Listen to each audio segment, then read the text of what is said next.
other thing is and grinding. I always got to keep grinding, because without grinding, you can have all the paces in the world, ain't nothing still gonna come to you.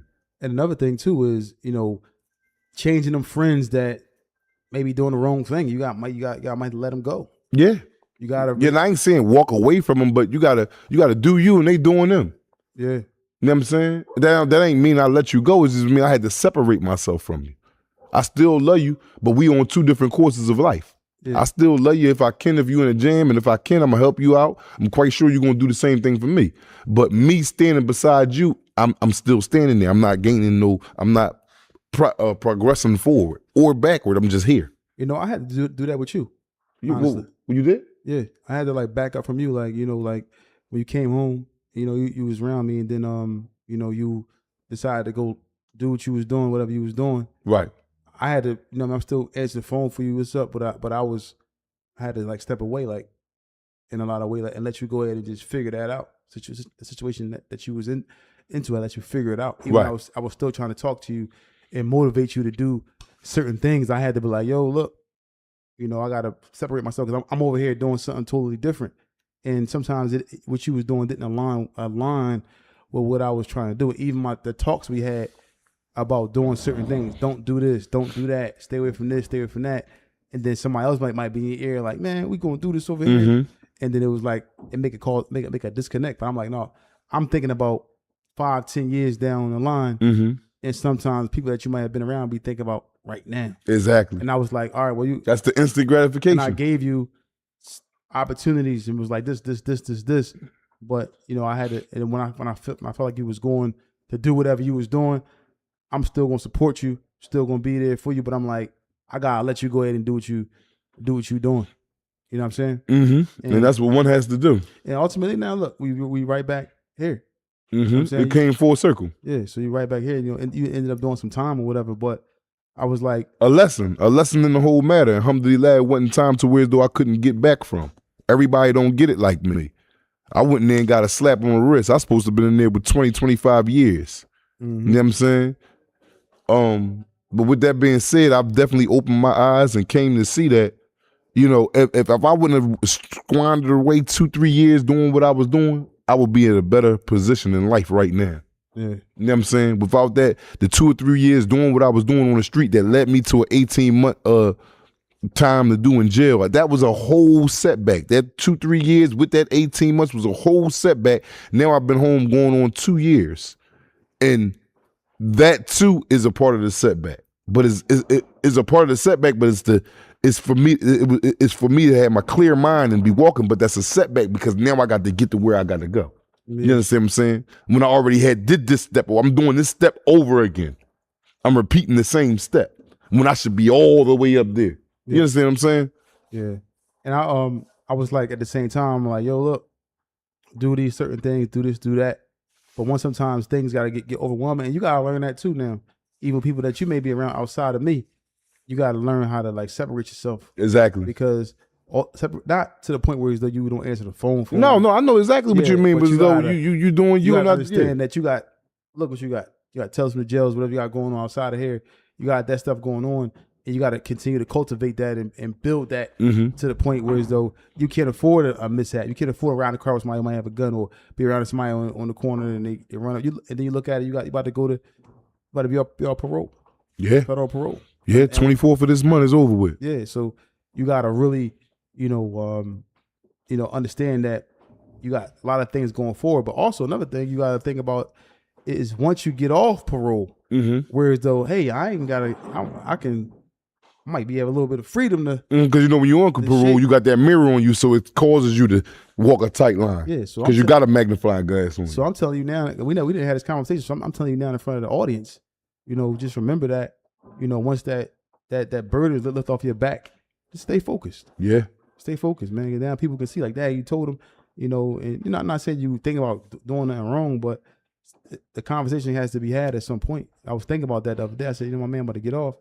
But I want to talk to him in the manner like, yo, look, you about to get off, so don't think that. Because sometimes, like, I'm unstoppable. I'm unruly. I can go to jail. I can make bail because I ain't got no detainer. Yeah, exactly. I can afford to take a chance. But that happens because the devil can whisper to you like, yo, you might go ahead over there, you know what I mean? See, but one thing about success that I've learned, Feek, one other thing about success, it's like a crackhead. Crackhead not gonna, I don't care how many rehabs you put them in, how many shelters you done shoved them in, unless that crackhead has in his heart that they want to stop and they want to get better, that's when the process begins. Not because I took him to a rehab, he should be cool. No, stayed in there 2-3 weeks, came home, stole your 87-inch off the wall. Nah, that crackhead has to know that I am trying to change this. The first step to rehabilitation is admittance. You have to admit to where you was wrong at, to yourself, not to nobody else.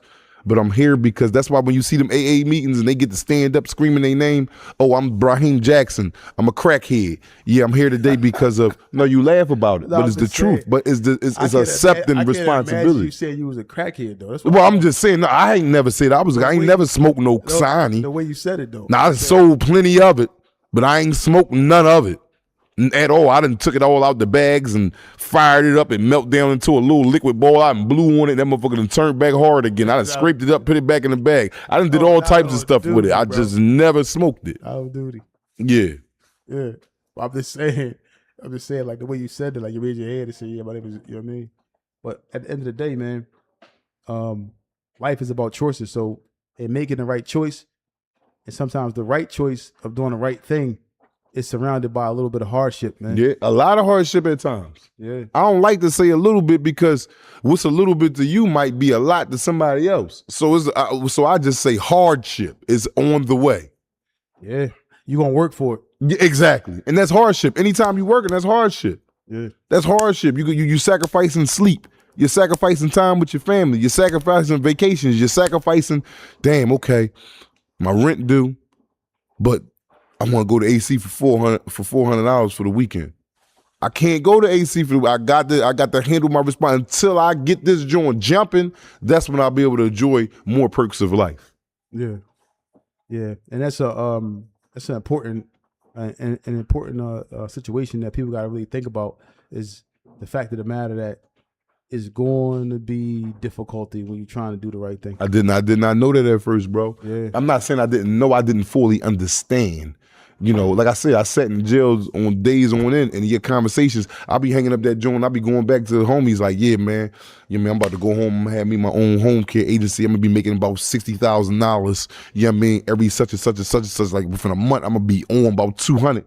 I'm thinking, this is how and I really tricked myself to believe this. Yeah. And when I came home and it was at my feet, it was like, that joint was heavy. That joint was still heavy. I'm nudging it now. Before it was like, you ever see the movie Thor and whoever can take the joint out, the joint was really Thor and nobody could get it out? Yeah, that's how I was. I'm grabbing it, it ain't budging. Now I got a little wiggle to it now. Not duty. That joint wiggling a little bit down there. So I'm pulling it, I'm bending it, I'm shaking. Not on duty. See, there you go. We talking about something live and direct. Yeah, but I'm saying the audience, our family. Y'all understand what we talking about. You know what I'm saying? I got a little wiggle now. Now I see that I can actually pull this out the ground. And that's just it. Here you go. Here you go.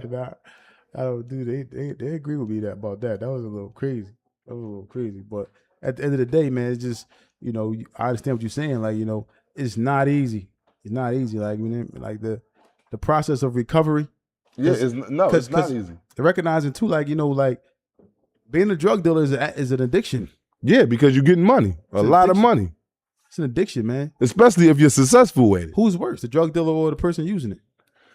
The person using it, because he going out there doing some all types of stuff. I'm not taking no blame from the one that's selling it, but the one that's using it is out his goddamn mind. But the one that's using it only really affects himself. The drug dealer. No, he's not affecting himself. When he goes steal car antennas and he breaking in his family, no, he's not affecting himself. Well, all right, but listen, but but the drug dealer is poisoning communities. I'm doing that. The person who's using is only harming a small amount of people. But I'm tied into you for this person doing this person doing that. Well, yeah, because you sold it to all of us. Yeah, I'm selling it to but everybody. drug dealers actually, in my opinion, actually works. Well, I say the crackhead is. You know what I mean? I'm just saying. That's what I just say. The crackhead get to smoking it. They looking for things to go steal now, and this is all a trickle down effect from what you caused.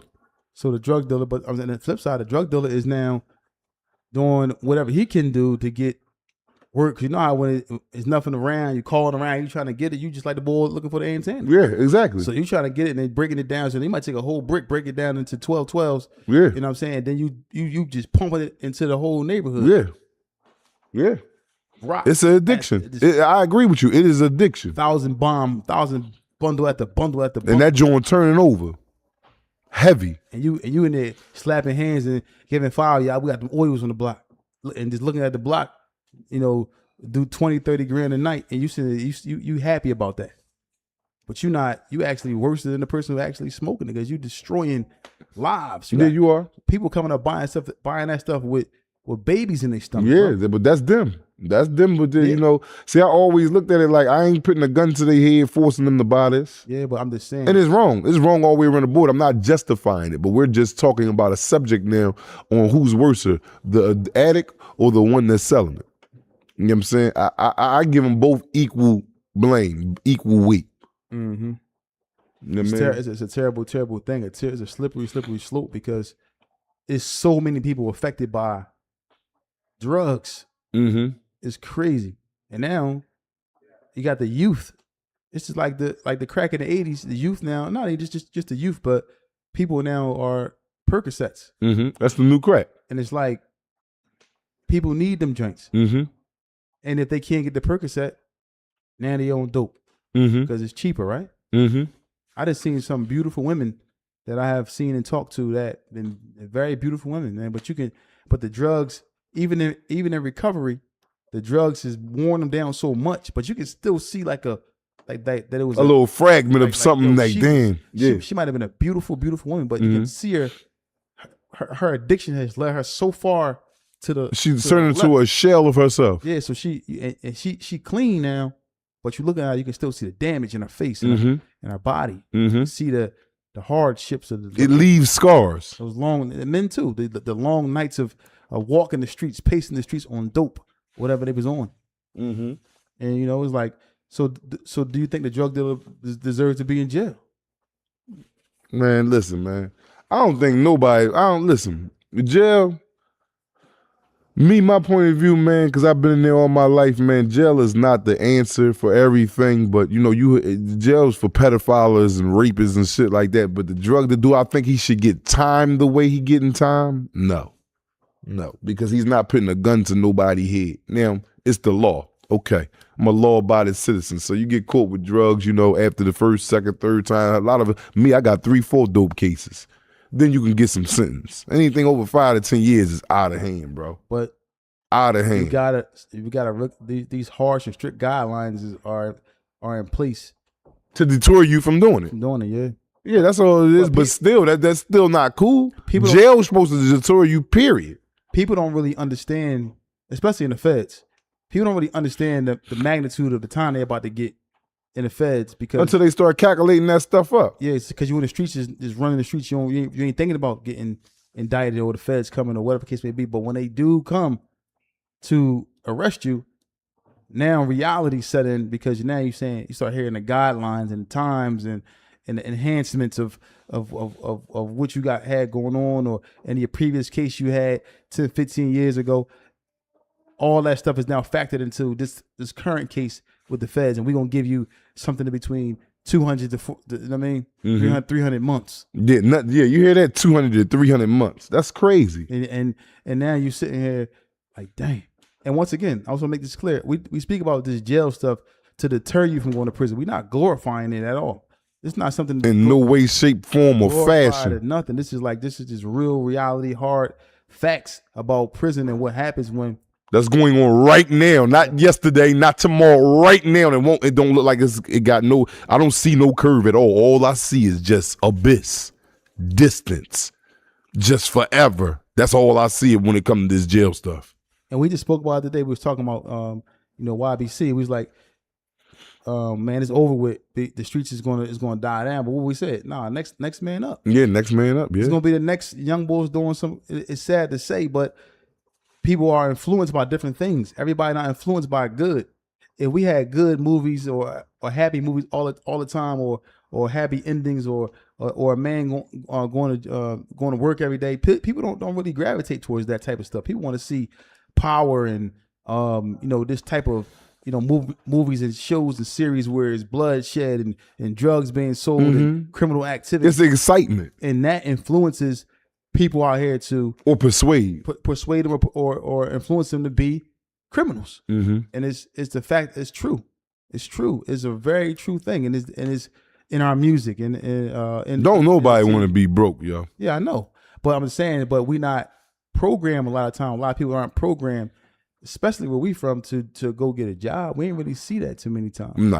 Nah. So we seen the drug dealers pulled up in the Benzes and the Benz wagons and in the cars and whatever, in the clothes, all these different things.